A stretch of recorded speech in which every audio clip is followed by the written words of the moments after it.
Queridos hermanos, iniciamos la lección divina de este día lunes 29 de mayo en que celebramos la memoria de la bienaventurada Virgen María, Madre de la Iglesia, después de haber culminado el día de ayer el tiempo de Pascua celebrando Pentecostés. Por la señal de la Santa Cruz de nuestros enemigos, líbranos, Señor Dios nuestro, en el nombre del Padre y del Hijo y del Espíritu Santo. Amén. Señor mío y Dios mío, creo firmemente que estás aquí, que me ves, que me oyes. Te adoro con profunda reverencia, te pido perdón de mis pecados y gracia para hacer con fruto este tiempo de lección divina. Madre mía Inmaculada, San José, mi Padre y Señor, Ángel de mi guarda, interceded por mí. En este día en que celebramos a la bienaventurada Virgen María, Madre de la Iglesia, en la primera lectura leemos el libro del Génesis, capítulo 3, versículos 9 al 15 y 20. Después de que el hombre y la mujer comieron del fruto del árbol prohibido, el Señor Dios llamó al hombre y le preguntó: ¿Dónde estás? Éste le respondió: Oí tus pasos en el jardín y tuve miedo, porque estoy desnudo y me escondí. Entonces le dijo Dios: ¿Y quién te ha dicho que estabas desnudo? ¿Has comido acaso del árbol del que te prohibí comer? Respondió Adán: La mujer que me diste por compañera me ofreció del fruto del árbol y comí. El Señor Dios dijo a la mujer: ¿Por qué has hecho esto? Repuso la mujer: La serpiente me engañó y comí. Entonces dijo el Señor Dios a la serpiente: ¿Por qué has hecho esto? Serás maldita entre todos los animales y entre todas las bestias salvajes. Te arrastrarás sobre tu vientre y comerás polvo todos los días de tu vida. Pondré enemistad entre ti y la mujer, entre tu descendencia y la suya, y su descendencia te aplastará la cabeza, mientras tú tratarás de morder su talón. El hombre le puso a su mujer el nombre de Eva, porque ella fue la madre de todos los vivientes. Palabra de Dios. En este día entonces que celebramos a María, Madre de la Iglesia, que es una fiesta que ha instituido de manera universal el Papa Francisco hace pocos años atrás. Era una devoción que se celebraba en varios lugares, sobre todo en Argentina, en Polonia, donde más se desarrolló esta advocación, pero que justamente ese Papa venido de Argentina quiso hacer esta fiesta de manera universal, siempre el lunes después de Pentecostés, lo cual es muy significativo porque significa efectivamente que después de haber celebrado Pentecostés, celebramos a esa que es Madre de la Iglesia, porque estaba ahí en oración junto a los apóstoles y porque no hay acción de la Iglesia que no vaya en compañía de aquella que es la Madre de todos los discípulos de Jesús, de la Madre de todos los hijos de Dios. Leemos el libro del Génesis y leemos el capítulo 3, justamente para abarcar lo que se llama el protoevangelio. El protoevangelio es Génesis 3:14, aquel momento en que Dios declara esa enemistad entre la serpiente y la mujer, entre la descendencia de la serpiente y la descendencia de la mujer. La Iglesia siempre ha visto en este versículo cómo el Señor ya anuncia el modo en que se va a realizar la salvación. Y la salvación consiste justamente en restaurar lo que se ha destruido con el pecado original. La lectura que hacemos comienza justo después de que el hombre y la mujer comieron del fruto del árbol prohibido. Y el Señor Dios no es el que se aleja del hombre, sale a su encuentro y lo llama: ¿Dónde estás? ¿Y qué le responde el hombre en primer lugar? Oí tus pasos en el jardín. Es decir, no es que no te escuché, pero tomé la decisión, a pesar de que tú me llamabas, de esconderme. ¿Por qué? Porque tuve miedo porque estoy desnudo. Ese es el motivo por el cual me escondí. Esto es importantísimo porque vemos la primera consecuencia del pecado original. El pecado original hace que el ser humano quiera alejarse de Dios, cuando el instinto natural de la criatura es todo el contrario, acercarnos a nuestro Creador, querer estar cerca de nuestro Creador. El pecado, ¿qué hace? Todo el contrario. ¿Por qué? Por el miedo y la desnudez. ¿El miedo a qué? No, es que le tuve miedo a Dios. ¿Por qué le tienes miedo a Dios? Es importantísimo darnos cuenta cómo los miedos son en verdad siempre irracionales.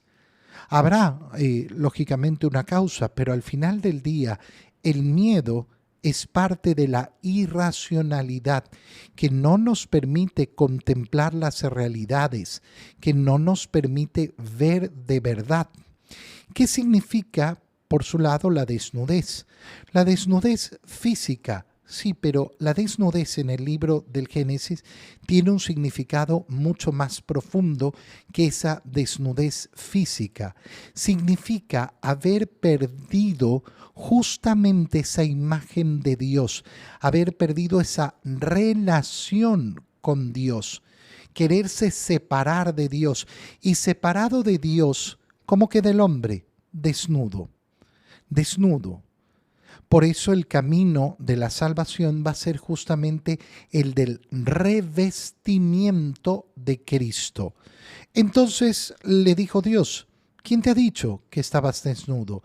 ¿De dónde sacaste esta idea? El único modo en que hayas llegado a esta idea es que hayas comido del árbol que te prohibí. Respuesta de Adán, que es la respuesta más canalla que puede existir. La mujer. La mujer. Cuando una persona empieza explicando sus propias faltas con la mención de otra persona, ya sabemos que ahí no hay un verdadero arrepentimiento. Ya sabemos que ahí lo que se busca es la justificación. Y por eso continuamente tenemos que hablar en contra de esto. Porque lamentablemente, sobre todo a nivel latinoamericano, vivimos en una cultura impregnada hasta los huesos de la justificación, que no sirve para nada, que no es un camino para llegar al Señor. La mujer ya le echó la culpa a otra, pero no le basta con eso. La mujer que me diste por compañera, es decir, que tú me diste. Casi como aquellos que quieren justificarse. Ay, si el Señor no quería que yo pecara de este modo, ¿para qué me hizo así? Es ser canalla. Canalla, ¿por qué? Porque le echa la culpa a Dios. Al final, sí, a mí me tentó la mujer, yo pequé, pero ella me tentó. Y para colmo, esa mujer que me tentó me la diste tú. ¿Qué está diciendo el hombre? Al final es tu culpa. Es tremendo. Porque efectivamente vamos a ver que los hombres van a tener más dificultad en admitir al desnudo su culpa, para aceptar su responsabilidad, y que justamente ese va a ser un camino de sanación, el aceptar sin justificaciones y sin echarle la culpa a otros, mis culpas. El Señor le dijo a la mujer, ¿por qué has hecho esto? La serpiente. También hay una justificación, pero admite de un modo más claro su culpa. Me engañó y comí. Me engañó y comí. Dios no le pregunta a la serpiente por qué ha hecho esto. Fíjate la diferencia en el trato con el hombre y la mujer y el trato con la serpiente. Al hombre le pregunta, a la mujer le pregunta, a la serpiente no. ¿Por qué has hecho esto? Y no le pregunta, sino que va directo. ¿Por qué has hecho esto? Serás maldita entre todos los animales. Te arrastrarás. Oye, está describiendo la situación del demonio a partir de ese momento. Es un condenado. El demonio, por tanto, Satanás, Lucifer, nunca va a ser victorioso. Y entonces dice, pondré enemistad entre ti y la mujer, entre tu descendencia y la suya. Y su descendencia te aplastará la cabeza, mientras tú tratarás de morder su talón. ¿Cuál es la diferencia? No es una lucha entre iguales. Aplastar la cabeza significa matar a la serpiente.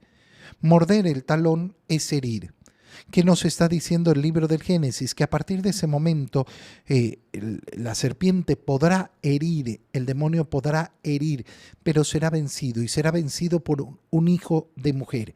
Y entonces entendemos por qué estamos leyendo esta lectura en el día de María, Madre de la Iglesia, porque recordamos que esa mujer que fue elegida como Madre de Jesús es la que ha puesto en el mundo aquel que ha pisado la cabeza de la serpiente.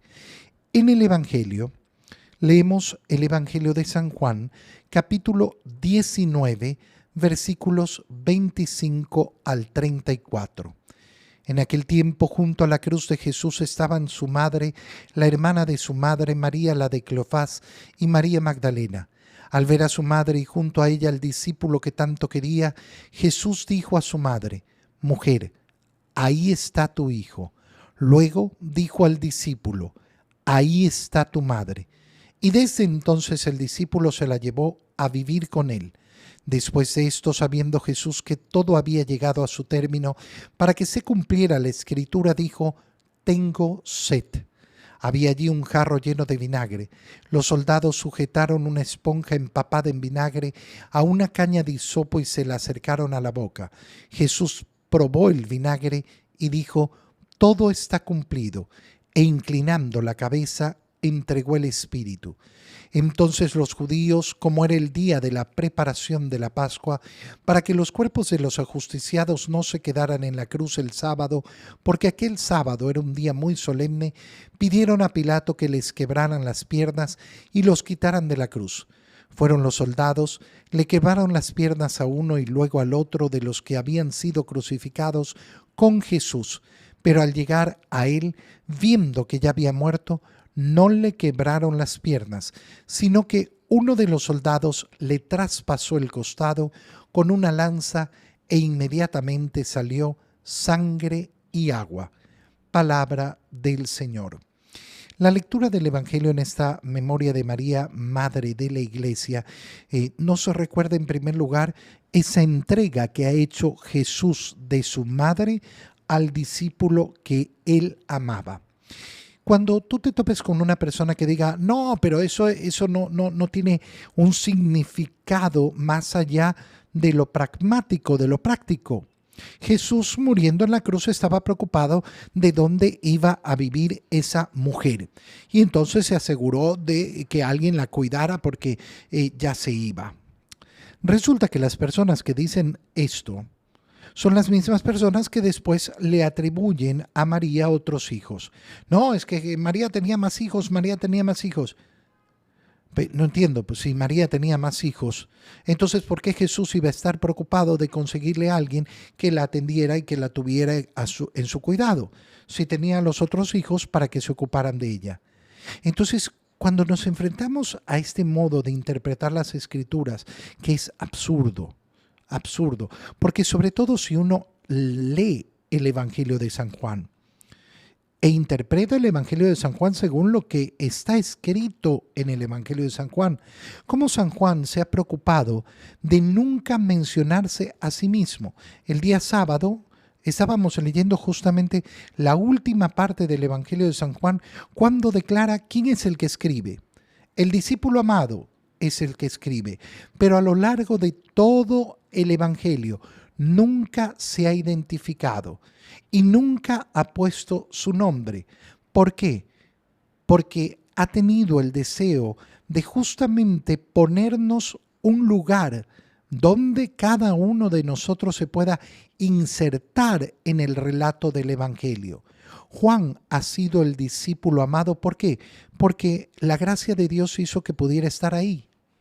Pero él es consciente de que esa es una gracia que le podía tocar a cualquier otro.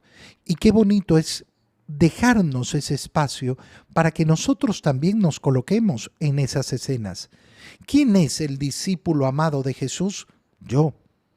Y por eso me puedo colocar siempre en el Evangelio. ¿Quién es el que recostó la cabeza en el pecho de Jesús en la última cena? Yo. Y entonces, llegado a la cruz, ¿quién es ese discípulo amado que ve Jesús en la cruz y al cual le entrega a su madre? Yo. Si no he entendido esto, entonces claro, no entiendo la profundidad de las palabras del Señor. No había una preocupación práctica, simplemente.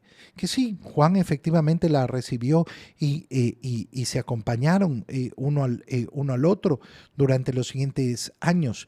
Pero Juan lo que ha querido expresar es justamente esa dimensión verdadera y profunda que tenía el Señor en la cruz.